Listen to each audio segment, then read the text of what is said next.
to another Bunkai Strategies. And on this case we're having a little look at the move from TEKKI SHODAN or Naihanchi, which is reasonably complicated. And you find similar sort of moves in kata like Gion, but up a lot higher.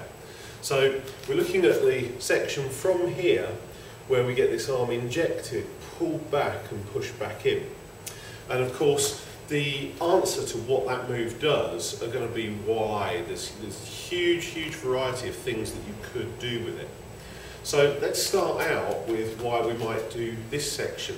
And you can see that in our Gidan Barai applications, of which we teach 100 different applications. So why might I want to be like this? Well, the answer of it being a preparatory hand isn't really on cue with where we want to be with everything having a valid application.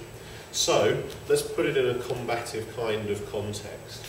Starting off like this, if we were to receive that big hook, we could receive it like this, and that would be the simplistic way of receiving it. But there are times when I actually want to sweep across the body this way. Now that's a little bit more risky, because if you mistime it, then there's every chance that fist's going to hit. So we've got to be very careful to make sure that we catch it. And you see that that opens up the body here. At the same time this fist digs in. Now whether it catches down here on the ribs or whether it comes up here and maybe catches the neck, that's all by the by. But when we do that, it's going to hit all at once. So that drops, and then we're bringing this down, and then we're roping this in. And I've got every reason for sitting down low and catching this and bringing it to this position. So slowly, so that you can see what you're looking at here is not this section at all, but this part, right? And then we're using this to come up on the outside. It forms a bridge, and if I've got the ability to maintain contact while that goes on, the turning of the body to this angle, 45 degrees, pushes the elbow to an upward position, which also then enables me to not just strike here, but re-strike either at the same location or up here, getting what's hopefully a knockout straight away. And then as this one comes back, it attacks the back of that elbow, bringing the body right down as this ropes in. And this turning of the arm sets it into more of a lock position or a restraint position. If we were to get finicky with it, then we'd set this and use it as a lock right up tight against the body. Needing to sit down because that's where he goes, but also because that's where I want him anyway. So I'm stood up because we haven't begun the move of the kata yet.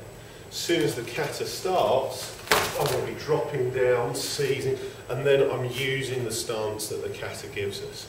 Roping this in close, we've got that second strike, third strike to the limb, and the rearranging of the target. On this occasion I've moved my body around a slight bit so that I can use this as an anchor to keep him locked in place. And what you're seeing here is that although the move requires some complex turns and complex twists, we're not using any digital dexterity.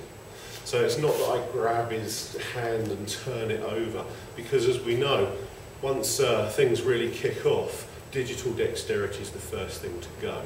So the twists that you're seeing are caused by the movement of the body and by the body being trained to do these moves.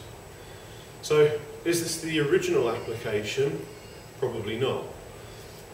Would you perhaps think of it as being something like, blocking a punch up here and attacking down here, and then maybe striking up while this one maybe blocks something else here? Maybe, but the chances of that occurring in that sequence are few and far between. So this way of looking at it revolves around it being something that happens in close. Does it require ability? Absolutely, yes. But at the same time, that's what we train for. So, training to work in that close and have those things occur in that order before he can ever land anything with his other hand, or if the other hand does come in, the thunder's completely stolen out of it by this activity. So there you go, that's one application for this part of Tekki Shodan, or perhaps Naihanchi with a few variations.